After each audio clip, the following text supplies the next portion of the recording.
जय जोहर संगवारी हो, मैं प्रतीक सिंह। दोस्तों, आप सबका स्वागत करता हूं Arjuna classes mains guidance programme के इस सीरीज में।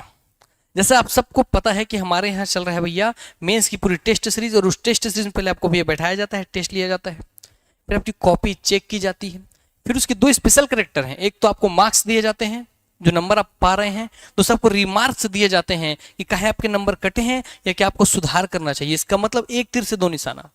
एक तो आपको ये पता चल गया कि लगभग आपका आंसर एग्जाम में कितने नंबर का मिलेगा, आप ऐसा लिखेंगे तो। दूसरा, आप क्या कमी है जिसको सुधार करेंगे तो अपना नंबर आप बढ़ा सकते हैं। इसलिए मतलब पूरा मेंस गाइडेंस प्रोग्राम हो गया, वो प्रैक्टिकली एक एक क्वेश्चंस के अनुसार। इसलिए सीरीज से जो भी आप जुड़ना चाहते हैं सब के सब अर्जुना के भैया मेंस टेस्ट सीरीज से जुड़ जाइएगा। आइए आगे बढ़ते हैं। ये हमारे टॉपर्स सीजी जियोग्राफी की जो मेंस टेस्ट सीरीज हुई थी उसमें जिसने टॉप किया है उन स्टूडेंट की कॉपी है, तो हमारे टॉपर्स की कॉपी भी है, हम लोगों के साथ साझा करते हैं ताकि बाकियों को पता चल सके कि किस तरीके से लिखने पे हमको ज्यादा आंसर में क्वेश्चंस में नंबर मिल सकते हैं। ठीक, और टॉपर्स ने हमसे क्या अलग लिखा था जिसकी वजह से उसको ज्यादा नंबर मिले, इस पर हम बात करेंगे। साथ ही साथ इससे भी और स्टैंडर्ड क्या हो सकता था हम उस पर भी बात करेंगे कि इनको भी क्या सुधार करनी चाहिए तो नंबर एग्जाम में और अच्छे हो जाएंगे। आइए आगे बढ़ते हैं। ध्यान रखेंगे, अलग अलग क्वेश्चंस यहाँ पूछा गया है। क्वेश्चंस भैया बहुत ध्यान समझने की बात यह है कि जहां भी क्वेश्चन पूछा जाए तो जो पूछा जाता है, कभी भी आप मेंस में क्वेश्चन सॉल्व करते हैं सबसे पहला स्टेप आपको ये होना चाहिए क्या, कि जैसे आप क्वेश्चन पढ़ रहे हैं, जैसे एक एग्जाम्पल कि रामचुआ पर्यटन क्षेत्र कहाँ अवस्थित है, माने कहाँ स्थित है, वो ये जानना चाहता है और इसकी विशेषताएं। ये दो चीज को ही आप मार्क करके रख लीजिए कि मुझे आंसर में यही दो टाइटल हाईलाइट करना है। पहला ही टाइटल डाल देना है अवस्थिति, और उसके अंदर उसकी अवस्थिति को बता देना है, और दूसरा टाइटल डालना विशेषताएं और उसकी विशेषताओं को बता देना है। मगर याद रखिएगा, जब अवस्थिति बोले इसका मतलब वही वो आपसे अलग अलग स्थिति जानना चाहता है जियोग्राफिकल लोकेशन अनुसार पे। तो आज ज्यादातर बच्चे क्या करते हैं, इसमें सीधा जिला लिखते हैं कि अवस्थिति में रामचुआ पर्यटन स्थल कवर्धा जिले में स्थित है, इतना लिख दिया। मगर नहीं, जब भी अवस्थिति या स्थिति बोल दे तो जिले के नाम के साथ साथ उसके भौतिक क्षेत्र को, भौतिक प्रदेश को भैया आप डिस्क्राइब किया कीजिए कि मैकल पर्वत क्षेत्र पर, सतपुड़ा के पूर्वी छोर मैकल पर्वत श्रेणी क्षेत्र पर रामचुआ जो कि कवर्धा जिले में कबीरधाम जिले पर अवस्थित है, उसके बाद उसकी विशेषताएं बताया कीजिए। ये बहुत छोटा चीज है, समझ में आ गया। आइए आगे बढ़ते हैं।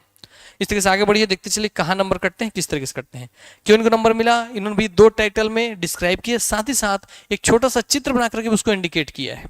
तो यहाँ पे एक कमी कि जब भी हो ऐसा मिनी डायग्राम आप बनाया कीजिए। ये मत कीजिए कि 2 ही नंबर का क्वेश्चन है, 2 नंबर में 1.5 इनको मिला, 2 नंबर क्वेश्चन है इसलिए चित्र नहीं बनाऊंगा, ऐसा मत सोचा कीजिए।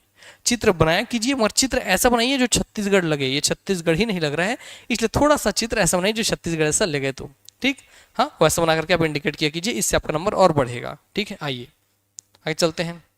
देखिए इनकी खासियत क्या है कि इन्होंने वैसे ही स्थिति विशेषताएं टाइटल को क्रैक किया है, फिर उनको ये पॉइंट दर पॉइंट बना करके लिखा है जिससे चेकर का अलग से ध्यान केंद्रित हो रहा है। दूसरी बात, साथ में भैया उसको इंडिकेट करने के लिए चित्र का भी उपयोग किया है। तो इस छोटे से स्पेस में इसने किस तरीके से पेपर मैनेजमेंट किया है, राइटिंग अरेंजमेंट किया है, उसकी वजह से इनका नंबर बढ़ गया। ठीक है, आइए फिर देखिए। अब वो भैया आपको लगे सबका आंसर ऐसे लिख रहे हैं, तो नहीं। छत्तीसगढ़ प्रदेश के भौतिक विस्तार को समझाना है, तो भौतिक विस्तार को उन्होंने बहुत ही अच्छे से समझाया है। उसके टोटल क्षेत्रफल, अक्षांशीय, देशांतरीय विस्तार सबको उन्होंने समझाया। बस यहाँ एक कमी हो गई कि सारे जगह आप चित्र बना रहे हैं मगर भौतिक विस्तार में चित्र कंपलसरी है। तो यहाँ पर इनको 1.5 नंबर मिल गया, मगर ये एग्जामिनर इतना नंबर नहीं देगा, है ना। हमने दे दिया 1.5 नंबर क्योंकि आपने थ्योरी लिख दिया था प्रॉपर, मगर चित्र यहाँ लिखना बहुत जरूरी है। जो भी, क्योंकि जियोग्राफी, अब देखिए सब्जेक्ट का नेचर होता है, जिस सब्जेक्ट का नेचर है कि जियोग्राफी चित्रों के माध्यम से पढ़ा जाता है, तो चित्र आप उपयोग किया ही कीजिए। इसलिए यहाँ पर इनको 1 नंबर भैया मिलना था, 1.5 आधा ज्यादा मिल गया है। यहाँ पे चित्र हमेशा उपयोग किया कीजिए। ठीक, आइए अगला क्वेश्चन देखिए। महानदी सिंचाई परियोजना में सम्मिलित परियोजना के नाम, तो सम्मिलित परियोजना कौन से जिले में है, कौन से सन में बनी थी, ये और कौन सी नदी में थी, कौन सी नदी पे थी, इस तरीके के फॉर्मेट में आप लिखा कीजिए ताकि चेकर को लोड ना पड़े। वो परियोजना का नाम देखा, कौन से जिले में देखा, कौन से सन में बना था, कौन से नदी पर है। नदी लिखना बहुत जरूरी है क्योंकि जब सिंचाई परियोजना बोल रहा है तो जाहिर सी बात है किसी न किसी नदी पर ही होगी, इसलिए नदी मेजरली आपको इंडिकेट करके लिखना ही होता है। तो इनको यहाँ 2 मिला है, मगर इनको 1 नंबर ही मिलना था। और ऐसे डायग्राम पे आप चित्र नहीं बना सकते, इसको बस आपको ईयर ही लिखिए, एक टेबल फॉर्मेट का उपयोग किया कीजिए। तो टेबुलेशन बहुत मेजर करता है। आगे बढ़ते हैं दोस्तों। छत्तीसगढ़ के जीआई टैग प्राप्त प्रमुख घटकों के नाम लिखिए। तो जितने भी जीआई टैग प्राप्त हैं उनको स्पेशली लिखा कीजिए और कोशिश किया कीजिए कि जीआई टैग भैया एक साथ तो नहीं मिले हैं, ईयर बाय ईयर मिले हैं, तो उनका नाम और उसका ईयर लिखने का कोशिश किया कीजिए और किस जिले से ज़्यादातर वो संबद्ध हैं, छत्तीसगढ़ किस जिले में वो मिलते हैं, ये चीज़ इंडिकेट किया कीजिए। क्लियर हो गई बात, क्योंकि जीआई टैग में जी का मतलब ही है जियोग्राफिकल, तो जियोग्राफिकली कहाँ छत्तीसगढ़ के किस जिले से संबंधित है इसको इंडिकेट करना जरूरी है। तो याद रखिएगा भैया इनको 1.5 मिला है, यहाँ इनको 1 नंबर ही मिलना था। ठीक, हम थोड़ा भैया फॉर्मल होकर के चेक करते हैं कॉपी को, है ना, ताकि बच्चे का मनोबल भी बना रहे, पर एग्जामिनर ऐसा नहीं करेगा। ठीक है, इसलिए नंबर हम थोड़ा थोड़ा ज्यादा देते हैं, आधा नंबर। छत्तीसगढ़ के प्रमुख जल द्विभाजकों के नाम बताइए। तो छत्तीसगढ़ में जितने भी जल द्विभाजक आप जानते हैं सबका नाम लिख दीजिए। जल द्विभाजक बोल रहे हैं तो कौन कौन से नदी के जल को बांटता है उन नदियों का नाम लिख दीजिए। ये मेजरली ध्यान रखना आपको जरूरी है। ठीक, और भैया जितना नाम लिख रहे हैं उसको जियोग्राफिकली इंडिकेट भी कर सकते हैं। आगे बढ़ते हैं। प्रोजेक्ट टाइगर क्या है, प्रमुख क्षेत्रों के नाम लिखिए। तो भैया प्रोजेक्ट टाइगर बारे में इन्होंने बताया एक लाइन, फिर उनको भैया उसको ईयर वगैरह बता दिया, फिर छत्तीसगढ़ में कहाँ कहाँ प्रोजेक्ट टाइगर है, कौन कौन से उसमें आपका बना हुआ है ये बता दिया। मगर याद रखिए प्रोजेक्ट टाइगर में केवल ये प्री के अनुसार डाटा नहीं लिखना है। आप प्री वाला काम कर दिए हैं कि ये जो है प्रोजेक्ट टाइगर में सम्मिलित हैं या टाइगर रिजर्व हैं, इस सन में बने थे, सब प्री के क्वेश्चंस हो गए और प्री पास करके आप मेंस पहुंचे हैं। तो फ्री का फैक्ट ज्यादा दिखाने की जरूरत नहीं है। प्री के फैक्ट के साथ साथ उनको ये दिखाइए कि आपका शब्द कौशल कैसा है, आपकी लेखन शैली कैसी है, आपका शब्द भंडारण कैसा है। और इसीलिए भैया वो चाह रहे हैं कि आप टाइगर रिजर्व क्या है तो आप उसको भैया थियोरिटिकली समझाएं, ना कि उसके प्री के पॉइंट्स को लिख दें। आप बताइए कि टाइगर रिजर्व क्या है, उसका महत्व क्या है, क्यों इसको लाया गया, कब इसको लाया गया, उसके बाद भैया छत्तीसगढ़ में ये 4 नाम है ये बताया कीजिए। क्लियर, आइए तो ध्यान रखेंगे ऐसे क्वेश्चंस पे, हर एक क्वेश्चंस के अनुसार आपको समझाते चल रहा हूँ। लिंक परियोजना क्या है, तो भाई लिंक परियोजना का क्या है, फिर वही गलती, लिंक परियोजना भैया क्या है बहुत छोटे में समझाए और छत्तीसगढ़ में कौन कौन सी लिंक परियोजना है उसका नाम लिख दिया। गड़बड़, लिंक परियोजना के पहले महत्व को समझाइए हमेशा, है ना, कि उसका वैल्यू क्या है, उसका मूल्य क्या है, महत्व क्या है, क्यों जरूरी है लिंक परियोजना इतनी, उसके बाद छत्तीसगढ़ में कौन कौन सी है उनका नाम लिखिए। क्लियर हो गई बातें, आइए। क्योंकि आप मेंस वाले हैं तो प्री के फैक्ट ज्यादा मत भर दीजिए, एकदम प्री के फैक्ट के साथ मेंस का शब्द कौशल भी दिखाना जरूरी है। ठीक है, आइए। छत्तीसगढ़ प्रदेश को कितने उपविभागों में बांटा गया है, प्रत्येक उपविभाग की 2 विशेषताएं, बहुत जरूरी है, बच्चे बहुत ज्यादा क्वेश्चन में गलती की है। उपविभागों का नाम दीजिए और प्रत्येक उपविभाग के 2-2 विशेषताएं लिखना कंपलसरी है। तो पहले उपविभाग का डिटेल फिर 2 विशेषताएं, उपविभाग का डिटेल फिर 2 विशेषताएं, इस फॉर्मेट में इस क्वेश्चन को लिखना होगा। तो देखिए पूर्वी बुंदेलखंड 2 विशेषताएं, जसपुर सामने पाठ प्रदेश 2 विशेषताएं, छत्तीसगढ़ मैदान 2 विशेषताएं, दंडकारण्य 2 विशेषताएं। तो इन्होंने यहाँ ठीक है तरीके से लिखा है, ये प्रॉपर बढ़िया चीज है। मगर थोड़ा सा इसको क्योंकि आपका आप छत्तीसगढ़ प्रदेश के प्राकृतिक उप विभागों को बता रहे हैं तो उसका मूल्य महत्व बताया कीजिए, है ना।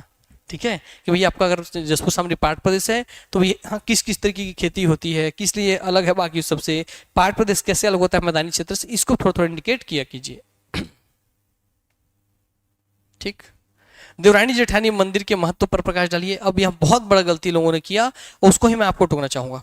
पूछ रहा है कि देवरानी जेठानी मंदिर के महत्व को बताइए, तो सब लोग क्या कर दिए, भैया इस जिले में है, ये रुद्रशिव प्रतिमा है, वहां पर ये बना था, वो बना था, सहरपुरी राजा में बना था, 5वीं 6वीं शताब्दी में बना था। प्री का डाटा नहीं है, प्री के डाटा के साथ आपको मेंस का अपना शब्द भंडार शब्द कौशल दिखाना है, ध्यान रखिए। तो अगर वो महत्व पूछ रहा है तो आपको पूरे चीज का महत्व में उसको बताना था कि भैया देवरानी जेठानी मंदिर का सांस्कृतिक महत्व, ऐसे जगहों पर आप इक सिद्धांत का प्रयोग किया कीजिए। कैसे इक, क्या होता है इक, तो जहां भी से महत्व अगर पूछे दोस्तों, महत्व अगर पूछे उस पर दोस्तों आप इक का प्रयोग किया। क्या होता है इक सिद्धांत में दोस्तों होता यह है कि इसमें आप सब इक वाले चीजों का प्रयोग करते हैं। सामाजिक महत्व बताएंगे, ठीक है, सांस्कृतिक महत्व बताएंगे, मैं प्रैक्टिकली बता रहा हूं, ठीक है, राजनीतिक महत्व बताएंगे, ठीक है। तो उसको इस तरीके से सामाजिक, सांस्कृतिक, राजनीतिक और आपका हो गया आर्थिक, है ना, आर्थिक, ऐतिहासिक, ठीक है, ये सारे महत्व इसमें लिखने होंगे पॉइंट दर पॉइंट बना करके, तो आपको बहुत ज्यादा नंबर मिलेगा। क्योंकि जब इस एक सिद्धांत का प्रयोग करेंगे, सांस्कृतिक, सामाजिक, सांस्कृतिक, राजनीतिक, आर्थिक, ऐतिहासिक, और कैसे नहीं लिख सकते हैं कि भैया आज बहुत प्रमुख केंद्र है, भ्रमण का बहुत केंद्र बना हुआ है, तो आर्थिक रूप से आज ये फायदा पहुंचा रहा है, ये इसका महत्व है। राजनीतिक रूप से सरबपुरी राजाओं द्वारा इसका निर्माण करवाया गया था, तो राजनीतिक महत्व हो गया। सांस्कृतिक मतलब भैया ये कल्चर हिस्सा है। इसमें भैया हम लोग देखते हैं कि यहाँ पर शिव भगवान की पूजा की जाती थी, इनकी पूजा की जाती थी, तो इस तरीके से भैया सांस्कृतिक महत्व बता देंगे, धार्मिक महत्व बता देंगे, धार्मिक भी एक लाइन इसमें हो जाएगा। ठीक, सामाजिक महत्व बताएंगे कि यहाँ देवरानी जेठानी रानियों द्वारा बनाया गया था, मतलब उस समय नारी को समाज में समानता का अधिकार प्राप्त था, या उनका वर्चस्व था, या उनको भैया सम्मानजनक स्थिति थी, ऐसा इसका सामाजिक महत्व बता सकते हैं। ऐसे इसका ऐतिहासिक महत्व बता सकते हैं कि सरबपुरी राजाओं ने यहाँ भैया अपने वंश स्थापना किया, यहाँ पर ये मंदिर का निर्माण कराया। इस तरीके से इस इक में तोड़ करके आप बताया कीजिए, तो इससे आपका नंबर बहुत बढ़ जाएगा। और देखिए मेरे को कितना कम समय लगा बताने में, इतने एक लाइन ही लिखना रहता है। आइए आगे बढ़ते हैं। कृषि भूमि क्षेत्र सुधार हेतु चलाए जा रहे योजनाओं पर टिप्पणी कीजिए। इसमें बहुत ज्यादा लोगों ने गलती क्या कर दी कि कृषि भूमि सुधार हेतु चलाए जा रही, इन्होंने ठीक लिखा है कृषि भूमि सुधार हेतु चलाए जा रही योजना पूछा है, और वो भूमि सुधार को छोड़ करके किसान से जुड़ी योजनाएं बता रहा है, फसल से जुड़ी योजनाएं बता रहा है, किसान जीवन ज्योति बीमा बता रहा है। अरे भैया ये मूर्खता बंद कीजिए। पूछा क्या है? भूमि सुधार। तो भूमि जो कृषि भूमि उसमें सुधार कैसे कर सकते हैं, इससे जुड़ी योजना आप लिखिए ना। जैसे इन्होंने लिखा है हथबंदी, चकबंदी, काश्तकारी, इस तरीके की चीजों को आप लिखिए। ठीक है, भूमि पोषण योजना, मृदा टेस्टिंग, मृदा परीक्षण प्रयोगशाला है ना, सॉइल टेस्टिंग वाला लेबोरेटरी जो है वो, जैविक खाद का प्रयोग करके उससे भैया उसमें उर्वरता बनी रहेगी। आप ये सब चीज बताइए। फसल द्विफसलीकरण, ताकि भैया इसमें क्या हो रहा है, दलहन का फसल लगाइए, द्विफसलीकरण लीजिए, ताकि उसमें भैया आपका नाइट्रस ऑक्साइड बना रहे, है ना। आइए इस तरीके से आप लिखा कीजिए इसको। ऐसे ही तो जब भी आप मेंस लिखते हैं शब्द कौशल पे ध्यान दिया कीजिए, यही मेरा पर्सनली सलाह है। ठीक, आइए इस तरीके से भैया आप लिखेंगे। बोला छत्तीसगढ़ प्रदेश में शासन द्वारा निम्न क्षेत्र को कृषि का दर्जा दिया गया है, तो किन किन नए क्षेत्रों को कृषि का दर्जा दिया गया है उसमें सही लिखा है। प्रशासनिक वर्गीकरण से फिर देखिए प्री हिसाब से कि प्रशासनिक दृष्टिकोण से छत्तीसगढ़ प्रदेश में पाए जाने वाले वनों के वर्गीकरण में, प्रशासनिक दृष्टि से वर्गीकरण में उन्होंने आरक्षित, संरक्षित, अवर्गीकृत लिखा, उसका क्षेत्रफल लिखा, उसका परसेंटेज लिखा। ये तो आप प्री का डाटा भर दिए। आपने भैया वनों के वर्गीकरण को समझाया कहाँ है? नंबर समझाते थोड़ी हैं, समझाइए कि आरक्षित जो भैया आपके वो है वन है, संरक्षित जो वन है, अवर्गीकृत जो वन है, इनका क्या महत्व है, क्यों सरकार वनों को आरक्षित करके रखती है। सर्वाधिक परसेंटेज आरक्षित वन के हैं, तो क्यों? क्योंकि वनों को बचाना बहुत जरूरी है, क्योंकि पूरे देश को, पूरी दुनिया को कम से कम 33% वन होने चाहिए। जितनी भी जमीन है उसके 33% हिस्से पे वन होना चाहिए। छत्तीसगढ़ भैया 44% हिस्से पे वन है, तो हम बहुत अच्छे स्थिति पर है, जबकि भारत में 33% से कम वन है, तो भारत की स्थिति दयनीय है वनों के मामले में। तो महत्व को समझाइए, उसकी महत्वता को समझाइए कि आरक्षित वन क्यों जरूरी हुए, फिर संरक्षित वन क्यों जरूरी है, उसके महत्व को समझाइए, ना कि प्री के डाटा को आप भर दीजिए। तो ये बात बहुत ध्यान रखिएगा, बहुत गलती सब बच्चों ने की, प्री का डाटा भर देते हैं। ठीक, तो यही आप सबसे सलाह है। ठीक, अब ये देखिए जैसे ये अच्छा किया उन्होंने, कोयला को दर्शाया, कोयला कहाँ मिलता है, बॉक्साइड, चूना कहाँ मिलता है, लोहा कहाँ मिलता है, इस तरीके से इन्होंने वर्गीकरण बना करके समझाया। तो इस तरीके के चित्रों का प्रयोग किया कीजिए बड़े क्वेश्चन में। बड़े क्वेश्चन ध्यान रखिएगा कि अपने ना आप, क्योंकि पैराग्राफ, बड़े क्वेश्चन को पैराग्राफ लिखने की कोशिश कीजिए, और अगर कोई बहुत अलग अलग क्लासिफिकेशन पूछा है तो टेबल का प्रयोग कीजिए, टेबुलेशन का प्रयोग कीजिए, मगर टेबल में भी प्री के डाटा नहीं, मेंस के आधार पर उसको कैटेगराइज कीजिए। तो टेबल का प्रयोग करना है। एक सामाजिक, आर्थिक, राजनीतिक महत्व को समझाना है। पूछ किस सेंस में रहा है, जियोग्राफी चीज है तो चित्र जरूर प्रयोग करना है। इन सब चीजों का ध्यान रखिएगा। इस अनुसार जब आप आंसर राइटिंग करेंगे तो आपको भैया हमेशा आपका एग्जाम अच्छा होता जाएगा। इसी के साथ इस क्लास को भैया मैं कंक्लूड करता हूँ कि भैया इस तरीके से आप ध्यान रखें। इसलिए प्रयास अच्छा है, गुड हैंड राइटिंग है, गुड आपका एफर्ट रहा, मैप अगर आपने प्रयोग किया है, प्रारूप में और मेहनत करें, शब्द सीमा का ध्यान रखें। और आज के क्लास में हमारा क्या कंक्लूजन निकला, ध्यान रखिएगा कि आपको मेंस आंसर राइटिंग क्या करना है, विषय के मूल रूप को नहीं भूलना है। मूल रूप को याद रखें कि अगर जियोग्राफी है तो भाई जियोग्राफिकल के तरीके से उसका आंसर दीजिए। तो मूल रूप को हमेशा याद रखना है। दूसरा हमने क्या देखा कि भैया आप मेंस का पेपर दे रहे हैं, मेंस पेपर है तो मेंस पेपर की प्रकृति, उसका नेचर ना भूलें। आप उसमें आंसर राइटिंग को प्री जैसा ना करें, मेंस की प्रकृति नेचर के अनुसार उसको लिखिए। प्री के डाटा को भी मेंस के तरीके से संजो करके लिखें। ये दो चीजें हो गई यहाँ पर। तीसरा, जब भी आपको लिखना पड़ता है एक सिद्धांत का प्रयोग कीजिए। ठीक है, सामाजिक, राजनीतिक, आर्थिक, ये सब भौगोलिक वाला, इस तरीके एक सिद्धांत का प्रयोग किए कीजिए। चौथा चीज हमने क्या सीखा कि अपने शब्द सीमा को, शब्द कौशल को बढ़ाना है। ठीक है, शब्दों का भंडार स्ट्रॉन्ग कीजिए। कैसे बढ़ेगा? अच्छी पुस्तकें पढ़ने से बढ़ेगा, ये भी उपाय हम बता दिए हैं। तो कंप्लीट ये बातों का ध्यान रख के आपको चलना है। इसी के साथ दोस्तों आज का सेशन समाप्त होता है। तो एक प्रॉपर गाइडेंस क्लास एक एक क्वेश्चन के अनुसार, प्रकृति के अनुसार आपको मिल चुका है। तो इस यहीं पे अर्जुना क्लासेस की ओर से ये एक बहुत ही बड़ा हेल्प है दोस्तों आप सबके लिए। तो इससे जुड़िएगा और अपने आप को लाभान्वित कीजिएगा। मिलेंगे नेक्स्ट क्लास में, तब तक के लिए नमस्कार, जय हिंद, जय भारत, छत्तीसगढ़, वंदे मातरम, धन्यवाद, take care, love you all.